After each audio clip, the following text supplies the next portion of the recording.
आज बुंदेलखंड के जनपद जालौन के हम ऐसे गांव में आए हैं जिस गांव में सौरभ द्विवेदी जी आए और सौरभ जी ने छोटे से गांव से निकल करके अपने माता पिता की आशीर्वाद से पूरे देश दुनिया में नाम गांव का ही नहीं पूरी सनातन संस्कृति का, हमारी जो सभ्यता थी उसे विश्व पटल पर लाने का काम किया है। हमारे बीच में जो मंचस्थ लोग आप देख रहे हैं ये पूरे भारतवर्ष के, मैं कह सकता हूं, चिर परिचित हस्ताक्षर हैं। राज्यसभा के उपसभापति, हम सबके अभिभावक, वरिष्ठ पत्रकार रहे आदरणीय हरिवंश नारायण सिंह जी, और जिनका नाम दुनिया में जाना जाता है, बाल हितों के लिए संघर्ष करने वाले, बाल मजदूरी को रोकने वाले, जिसके लिए उन्हें दुनिया का सर्वश्रेष्ठ प्रतिष्ठित पुरस्कार नोबेल पुरस्कार मिला। मुझे कोई याद नहीं, लगभग 40 वर्षों से मैं जानता हूं आदरणीय कैलाश सत्यार्थी जी को, जिनका पूरा जीवन बाल अधिकारियों के लिए समर्पित रहा। वो भी यहाँ मंच पर है। हमारे मित्र, हमारे साथी कुमार विश्वास जी, जहाँ जहाँ महा सरस्वती की हिंदी है वहाँ वहाँ कुमार विश्वास है। अब ये पत्रकार मित्र पूछ रहे थे युवा वर्ग ऐसे कार्यक्रमों से क्यों विमुख हो रहा है। आप कभी ऐसा करो, यूट्यूब चैनल पर कुमार विश्वास को सर्च करो। हम देखते हैं 70-80% युवा जब ये गाते हैं अपनी वाणी से, तो अंग्रेजी में क्लैपिंग नहीं करता हो, वो हिंदी में ही वाह वाह करता है। और कुमार विश्वास जी वैसे तो प्रेम के गीत गाते थे, ये प्रेम नहीं जो आधुनिक प्रेम है, राधा रानी का प्रेम, कृष्ण का प्रेम, हनुमान जी का प्रेम अब उनकी रंगों में बह रहा। उनके श्रीमुख से जब हम राम कथा का वर्णन सुनते हैं, भगवान कृष्ण की कथा का वर्णन सुनते हैं, राधा रानी ने किस ढंग से दूध पिया था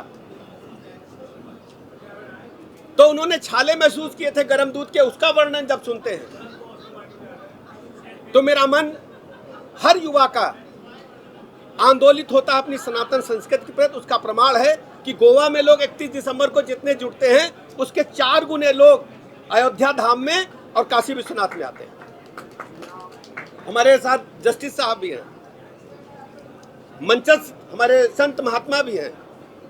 मुझे लगता है कि आज सौरभ जी ने पूरे विश्व पटल को एक संदेश देने का काम किया, हर युवा को संदेश देने का काम किया है कि आगे बढ़ो, तो इतना मत बढ़ो कि जमीन को भूल जाओ। माता जी बैठी हैं, माता जी मुझे पुत्रवत स्नेह देती हैं, और उसका कारण क्या है मैंने सौरभ जी को बताया। हमारी अम्मा भी द्विवेदी थी, और अगर मायके से कोई आ जाता था तो पूरा चौका किचन खोल देती थी। हमारे गांव में चौका बोलते हैं किचन को, और कहती थी पहले यही खाएगा, बुलाओ उसको, बुलाओ, घर के अंदर बुला लेती थी और डांट डपट करके उसको खाना खिला करके उनके जेब में जो भी पैसे होते थे 500, 1000, 200 उसको देती थी। कहती देखो गांव तक, बाहर तक छोड़ के आओ, कि तुम्हारे मामा आए हैं, तुम्हारे नाना आए हैं। तो मैं तो अपनी अम्मा का प्रतिरूप देखता हूं कि माँ ने जो प्रेरणा दी सौरभ को, सौरभ ने वास्तव में, मैं कह सकता हूं कि जब तक कोई सोचा नहीं था कि डिजिटल दुनिया में भी पत्रकारिता की जा सकती है, सौरभ ने करके दिखाया।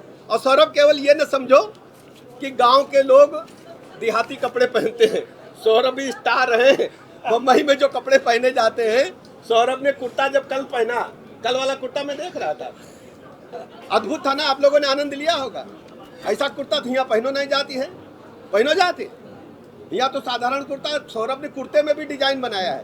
तो इस बात का प्रतीक है कि गांव का बच्चा भी देश दुनिया में चमक को बिखेर कर सकता है, केवल आत्मबल चाहिए।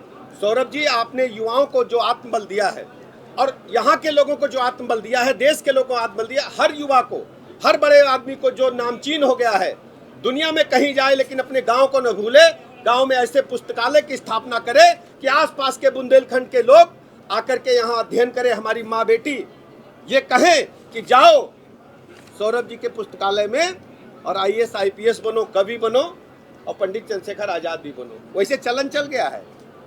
चलन क्या है कि हमारा बच्चा IAS बन जाए, न बन पावे तो पुलिस बन जाए, न बन पावे तो दरोगा बन जाए, न बन पावे क्लर्क बन जाए, लेकिन चंद्रशेखर आजाद और महादेवी वर्मा न बने।